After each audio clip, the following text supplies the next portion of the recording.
You know what'd be good? McDonald's avocado toast, right? They did the Big Mac, they did the McRib, McAv.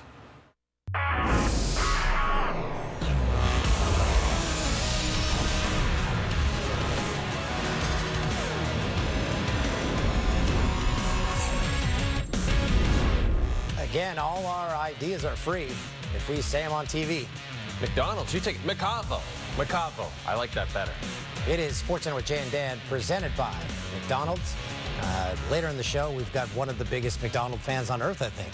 Brent Butt, star and creator of Corner Gas and Corner Gas Animated, invited us to be guest stars on next week's show, and we're going to be talking about that and Brent's beloved Vancouver Canucks. So Brent's been on the show before. You know who else has been on the show? Fred VanVleet. He was making news on Wednesday. He was about to be a unrestricted free agent and was on the J.J. Redick basketball podcast on Tuesday and had some interesting things to say about his upcoming free agents. I've never shied about it. I never really talked about it publicly, but I'll share with you guys. I'm trying to get paid, man. I'm not shy about that. I don't have to tell people that I value winning. Like, just look at my story, do your research. I've never been on a losing team in my entire life. That's what I'm about, and that's just what it is. So I won a championship, and now it's time to cash out on 26. I feel like I'm only 4 years in, but I feel like I'm on the verge of blossoming even more with more of a lead role and just taking more responsibility in my game. So all of those things factor into it, but, at the end of the day, it's not purely numbers, but the numbers do play a big part, and I just want to feel my value reciprocated from the other end. I would assume that because you've won, that would give you maybe a little more leeway to leave, just because there's not that tug of, I have unfinished business here with my guys in Toronto.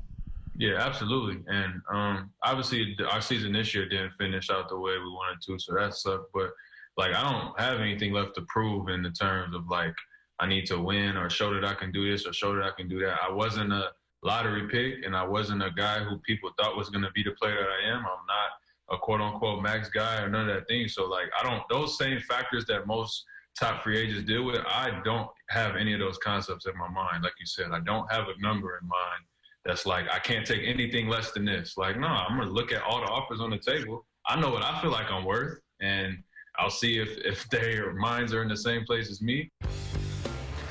Freddie, coming off a fantastic playoff run, led the Raps in minutes, points, assists per game, and coming off a great regular season, too. Averaged just over 17 points, just under 7 assists per game. With more on this developing story, one of our favorites, Rod Smith. All right, let's bring in Josh Lewenberg now and talk about this. Fred VanVleet. Josh, very candid about his free agency on J.J. Redick's The Old Man and the Three podcast. What are your impressions of what he had to say? Well, Rod, I was thoroughly entertained by it, as I am by all Fred VanVleet content. This is one of the most interesting, insightful, and candid players in all of sports. And J.J. Redick is too. In fact, it's a shame that some people are just going to watch the one clip or see the one quote that Fred wants to get paid. If you're a basketball fan, I encourage you, go watch and listen to the full hour. It's worth your time.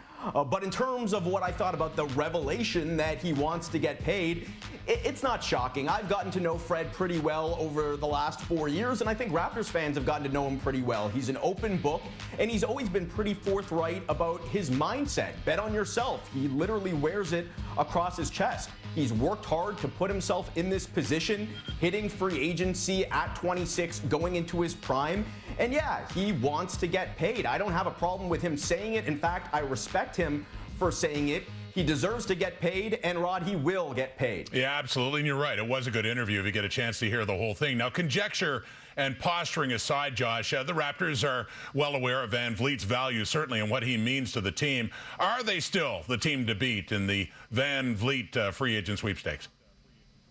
Well, the big advantage that the Raptors have going in, of course, is the really strong relationship that they've built with Fred over the years. The one thing that stands out when you listen to Fred talk about the Raptors or anyone in the organization talk about Fred is it's clear there's a mutual respect there. They know each other well, and they understand each other's short and long-term goals, which is a huge thing going into any kind of negotiation. So it's going to come down to finding a number that makes sense for both parties. And it's not going to be easy because we know Fred isn't going to take a hometown discount, and the Raptors know that as well. There are going to be teams that come at him with big offers, and the Raptors are going to have to be competitive with what they offer. On the other side of things, the Raptors have to be mindful of the future and maintaining their cap flexibility for 2021. So it's not going to be easy to find that number, but it's doable. And I think both parties are highly motivated to find a way to make it work and to move forward together. So I still think the Raptors are the favorite in the Fred VanVleet's sweepstakes. About to become a free agent a little later this month. Josh Lewenberg, thank you for this. According to the Athletic Shams Charania, Rockets guard Russell Westbrook wants out of Houston. 9-time All-Star was acquired by the Rockets in July 2019 for Chris Paul, 2 first-round picks, and other draft considerations. In one season with Houston, former MVP averaged just over 27 points, 7 assists, and just shy of 8 assists per game. And speaking of getting paid, yeah, Russell gets paid. Still has 2 more years on his deal with $85 million to be paid out.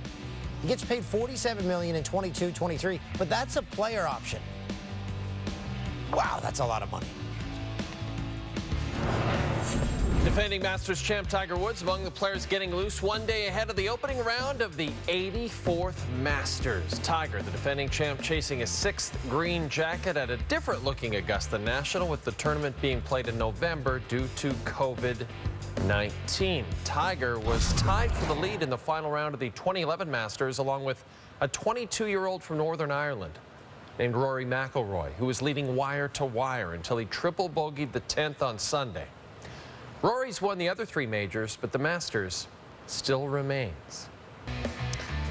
Rory will be playing the Masters for a 12th straight year. His major winless ways extend beyond the Masters. He hasn't won a major since hoisting the PGA Championship back in 2014. And just a reminder, we have expanded coverage of this edition of the Masters for you. Beginning Thursday, 8 a.m. Eastern, 5 a.m. Pacific. TSN 1 will feature Amen Corner. TSN 3 will focus on the legendary 15th and 16th. TSN 4 has our traditional Masters coverage. TSN 5 will follow the featured groups. And all of these feeds are available on our website and our app. Coming up on Jay and Dan, brought to you by McDonald's, the MLB awards keep coming in. Charlie Montoyo missed out on Manager of the Year. Could Hyunjin Ryu win the Cy Young? Find out next. You're watching TSN, Canada's sports leader.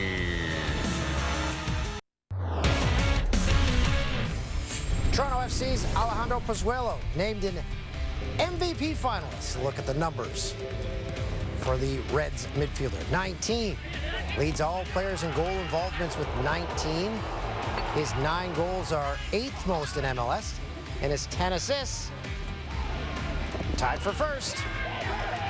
70 on top of his league-leading assist totals.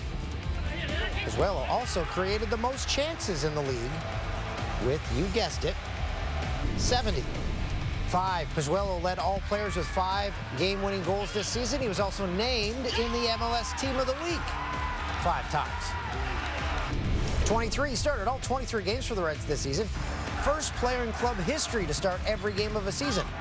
He's one of 6 players in the league to play over 2,000 minutes this year, and the only one of the 6 to have double-digit goal involvements. And finally, 2. He's the 2nd Toronto FC player to be a finalist for the award. The last, Sebastian Giovenco in 2015, who won the award. Also, head coach Greg Vanney up for Coach of the Year, in search of his 2nd win in that category. Previously won the same award with Toronto back in 2017. Justin Morrow's up for the Humanitarian of the Year award, along with Canadian Mark Anthony Kay of LAFC. Let's go for a stroll. Love going for walks after dinner. Yeah. After dinner walks. Sure. Yeah, that's a good thing to do in this these pandemic times. It's something you can actually do. Yeah, exactly. Dan, this is exciting because Cleveland's Shane Bieber has been named the American Cy Young Award winner, the American League Cy Young Award winner for the 2020 season. In 12 starts last season, the 25-year-old compiled an 8-1 record and an incredible 1.63 ERA, striking out 122 batters. Hyun-Jin Ryu, the Jays ace, finished third with a total of 51 votes.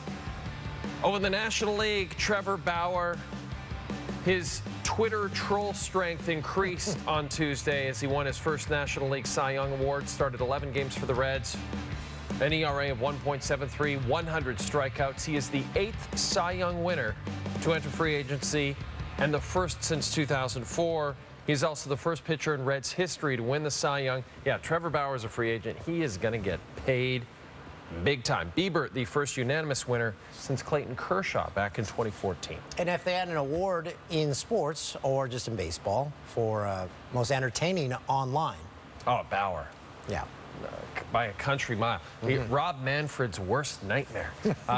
Baseball awards season, of course, is in full swing, which also means the off-season hot stove is heating up. I love this stuff. Again, Rod's man. Joined now by our baseball insider Steve Phillips and Blue Jays reporter Scott Mitchell. Today on TSN.ca, you have combined to examine the top 50 Major League Baseball free agents on the market this offseason. So let's focus on the Blue Jays' approach to free agency, Steve. What should their organizational approach be? They need to go for it. This is a market where they need to spend and be aggressive. Where there's a crisis, there's an opportunity, and everybody's going to look to try to mitigate the losses from 2020. For the Blue Jays, though, they have financial flexibility to go out there and affect the market, to compete on every potential free agent, the big guys, the little guys, everybody. They need to spend when everybody else is pulling back. Well, that's exactly it. Flexibility is the key word, and Steve touched on the financial flexibility. The roster flexibility is going to be key as well. Pitching is the clear focus. The rotation needs to be upgraded, but there is an idea that they could upgrade the position player group, either with potentially a splash at shortstop, maybe George Springer in center field, and there's so many versatile pieces around, like Kevin Biggio, guys like that can move around, fill different holes. So it gives Ross Atkins a whole lot of options because of that versatility. So that is the bigger picture, but as you look at the marquee players on your list, Steve, what's one name that the Jays should target as their biggest free agent splash? Yeah, the Jays need an ace. They need somebody in front of Hyun-Jin Ryu that could be a workhorse, and that's Trevor Bauer, the best pitcher in the free agent market, a guy that Ross Atkins and Mark Shapiro very familiar with from his days in Cleveland. He's complicated. He loves to tweet. Social media is a big part of it. Does he want a one-year contract, a multi-year contract? Does he want to start every fourth day or fifth day? There's a lot of things around with him, but he is the best pitcher out there, and he could help a lot. Well, that's exactly it. Not disagreeing there. Trevor Bauer would be a prize for Ross Atkins, but let's go to center field. I identified back in March that George Springer could be a target for this team, both short-term, long-term. There's a clear need in center field, and he's going to cost you 9 figures, and it'll be interesting to see how all those Astros players are received in opposing clubhouses, but his numbers were still up in 2020, so those trash cans previously didn't seem to affect him too much. Yeah. Every free agent class has its best value buys. What's the one buy low name the Jays should be eyeing? How about Canadian James Paxton coming over from the Yankees? Injuries have hampered his career, but he's a guy that I think the Blue Jays can get on the low end with a huge upside. He could emerge as a front end of the rotation guy. I think 1 year, about $10 to $12 million, they may get the big lefty. I'm going to go over to Korea and say Ha-Seung Kim, the shortstop slash third baseman. He's 25 years old. The transition for those guys has been tough, but this guy has a whole lot of upside. He could be a 2020 guy. He could be a utility player, but that potential surplus value for what you're going to get him and what he could be, that's who I'd be going after. Well, an uncertain offseason ahead, but the Blue Jays could be very active as they hope to build on a successful 2020. Steve, Scott, thank you both. Ooh, that was a great couple minutes of TV. The mention of Paxton. We were both excited. Yeah, I love that idea. Hey, Marcus Stroman has accepted the Mets' one-year, $18.9 million qualifying offer. Stroman was going to hit the free agent market without throwing a pitch this season. Former Blue Jay opted out of the 2020 campaign due to the COVID-19 pandemic. Stroman was 4-2 with a .377 ERA and 11 starts with the Mets in 2019. Yeah, he opted in for a good reason. In his first 7 seasons in the majors, he made 19.7. He's now going to make 18.9 in his 8th season alone. And, you know, maybe his agent looked at the market and teams are like, I don't know what I'm getting with you. You didn't play last year. I'm not 100% sure if I want to give you a long-term deal. You take that 1 year, you bet on yourself, just like Freddie VanVleet said. And now it's time for our favorite sports clothing themed segment, Sports Clothes. The Memphis Grizzlies announced via Twitter a 20th anniversary jersey. The Grizzlies donned their 2001-2002 classic black away uniforms. I mean, Memphis has a great young core, including a couple of Canadians, Dylan Brooks, and there's Brandon Clark. I like, what do you think, Toolsy? I love these. These are beautiful. Majestic.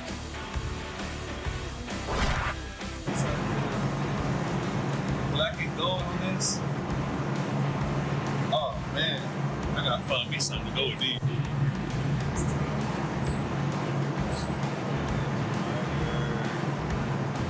Oh, they gonna go crazy when they see these. Hornets guard Devontae Graham, a huge fan of the Hornets' new minted, get it? City Edition jerseys. That's been Sports Clothes. Dare I say, every time we bring up sports clothes for the past, 2-3 years? Yep. Every single one's been a home run. We're living in the golden age of jerseys and uniforms. I think a couple of things. Everybody's talking about the sports clothes segment all across this country. But I think when the University of Oregon, when Nike started sponsoring their uniforms, and every single game, Oregon would wear different uniforms. Yep. And everyone was like, what are they doing? There are too many uniforms. Now it's like, no, they're geniuses. And there's more uniforms for fans to buy. Players love wearing different uniforms. And it just totally changed everything. And now it's like, it doesn't seem right if a team doesn't have at least 3 or 4 uniforms going into the season. There might be 1 or 2 duds, and if you can think of those, send them to us on Twitter, because we might be overlooking some or just forgot about them.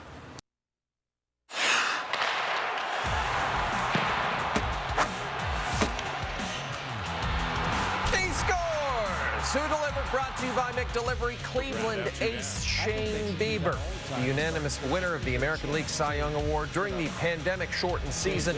Bieber led the majors in ERA, strikeouts, and finished tied for the league lead in wins with 8. Second Cleveland pitcher to win the pitching Triple Crown, joining Hall of Famer Bob Philly in 1940. Philly! Time now for the Coors virtual side seats. This is exciting. We love having this guy on. Good friend, Canadian actor, comedian, soon-to-be published author, a pinball machine enthusiast, creator of Corner Gas and Corner Gas Animated, Brent Butt. Brent, we are so excited. We're on an upcoming episode of Corner Gas Animated. Now, other guest stars this season include Win Butler from Arcade Fire, Brett Kissel, Bret Hart, Trish Stratus, Jason Priestley. What are we even doing on the show? Andrea Martin, Lance Storm. It's all the greats, yourselves included. I only book people that I idolize. So you're in rarefied air. Now, we play rugby players named Kyle and Dante. Now, the physiques, I tell you, they're bang on, and we didn't even send you any shirtless pictures, which you did request. How did you guys get it so perfect? Well, I have a number of, it's amazing how small they make cameras now. And so I have a series of tiny cameras hidden about your homes and trailers, and so I've seen you shirtless more times than a guy should. No, we just we thought, listen, we don't know how ripped and buff these guys are in real life, but for our purposes in the animated world, hey, if I can have more hair, you guys can have abs. That's fair. That's a fair point.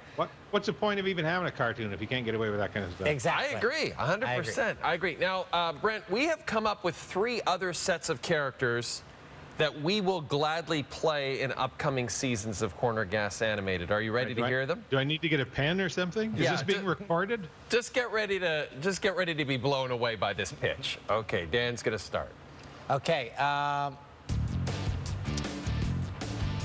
Travis Swing, the pool hustler with a heart of gold. Jay's gonna play that person. Yeah, I could do that. Did you bring your own stick? Or are you like the good hustlers don't You bring definitely their own stick. carry your own stick. I walk tall and carry my own stick at all times, Brent. They're going to make you. They're going to see you coming a mile away. Don't bring your own stick. Okay, here's another one. Dan wants to play Miles Millions, multi-level marketing guru. What do you think? A bit of a pyramid scheme guy? Yeah, I could see any number of people on Corner Gas being taken for everything they're worth in that deal. You made me think of Roger Millions, the now politician who used to be a sportscaster.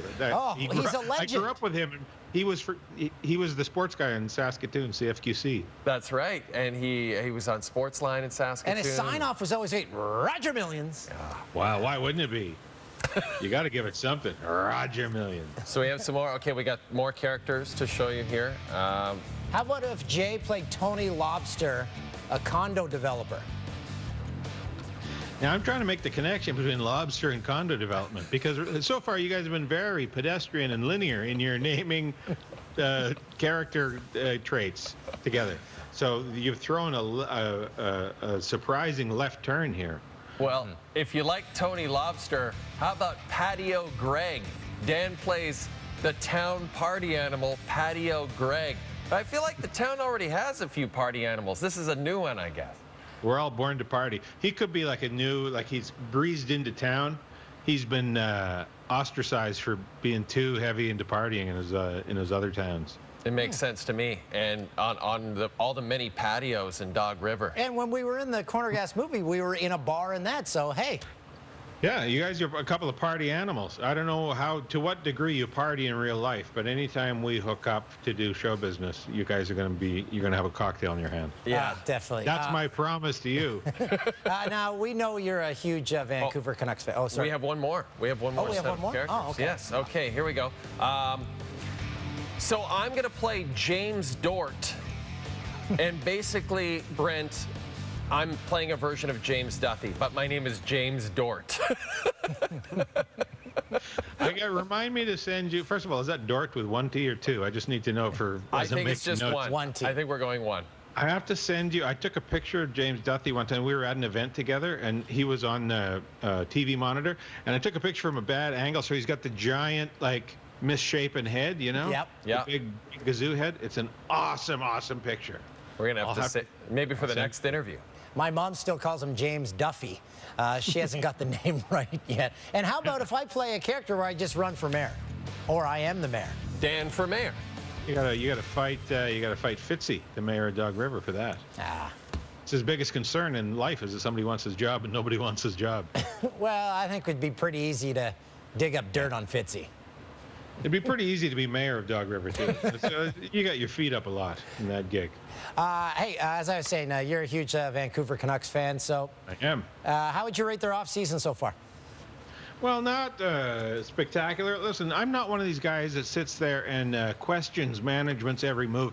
I got buddies of mine that are like, they're talking about the cap space and the cap, and I'm like, you don't even file your own taxes, you idiot. That's how you scrolling at H&R Block. You just borrowed $40 from me. Why am I going to believe what you think they should do with their $80 million cap hit? So I don't. Smarter people than me got to figure that out. But I was hoping we might be a little more active. It's not over yet. But I like the acquisitions that we made. I'm a huge Holtby fan, as a goaltender myself, and being a Saskatchewan kid. That's right. A Stanley Cup winning goaltender at that level. I'm very excited. I just met Nate Schmidt online the other night as I was doing an event with the Canucks, a fundraising event. So I like a lot of the. I like some of the pieces of the puzzle here. I knew that some pieces of the puzzle were leaving. I didn't like seeing them go to somebody in our own division that we're going to play 11 times. I just see Markstrom haunting us in the future. Like, can't you just see it? Oh, yeah, we can see it. Maybe the guys know how to light him up, though, because they practice with him. Maybe they know his weaknesses. In some ways, I think Braden Holtby is the Roger Millions of the Vancouver Canucks now. I've been saying it for years. That tired old trope. Brent, we're so thrilled you asked us to be on Corner Gas Animated. Thank you, my friend. Stay safe, and all the best to your lovely wife, Nancy, who we thought we were going to be speaking to today, but we're disappointed to find her. Always a disappointment. Thanks, sorry. buddy. Next time. Next time, for sure. Thanks, Brent. Up next on the television program, we head back to Augusta to check in with James Dort. I'm sorry, to check in with James Duthie.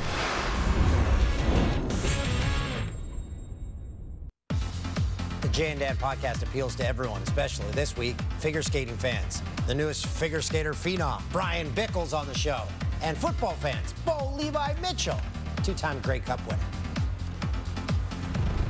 It's the worst play of the day. Toledo, Eastern Michigan. Broncos driving the final minute. They pick up a first down. Downfield, he's got Eskridge. All right, so inside the Toledo's thinking, all right, they're going to spike the ball. Got to get up to the line right now. Right, and this is what they're Michigan's making it look like they're going to spike the ball, stop the clock. Look at this, though. Like, nope, fooled you. We're going for it. And we're going to score the game-winning touchdown. That's amazing. I'd call that the highlight of the night. That was the worst play, not the highlight of the Come night? on, guys. I'm surprised more teams don't do that. That was pretty good. Highlight of the night. Let's see if this does it. Danish Cup. Whoa, what? Nikolai Gertzen, Bicycle kick. and then he got the rebound and scored. Wow. Bicycle kick, crossbar, then he gets up, he's like, oh, my own rebound. And as we always say, bicycle kick almost guarantees you highlight of the night. So that leads us to Movember. For the entire month of November, we're growing mustaches to raise funds and awareness for men's health. And there's the link to donate to us and to our team here at TSN. So let's do And a there's a little lot bit of of developments this week because yours has a name now. It's the Dale. It's the Dale, named after my dad's mustache when I was growing up. Now, do you keep it from going over your lip or do you trim it? I don't really trim it yet. I might later, but right now it's sort of run Because it gets free. kind of annoying when you can feel the hairs in your mouth. Yeah, annoying for my wife. Okay, here we go. You've got the alleyway still going there. This is the new innovation. Dan has the goatee, the mustache, but nothing connecting them. It's called the alleyway, and Dan invented it. Now, this is exciting. Some members of the Royal Canadian Air Force have joined us in this Movember quest.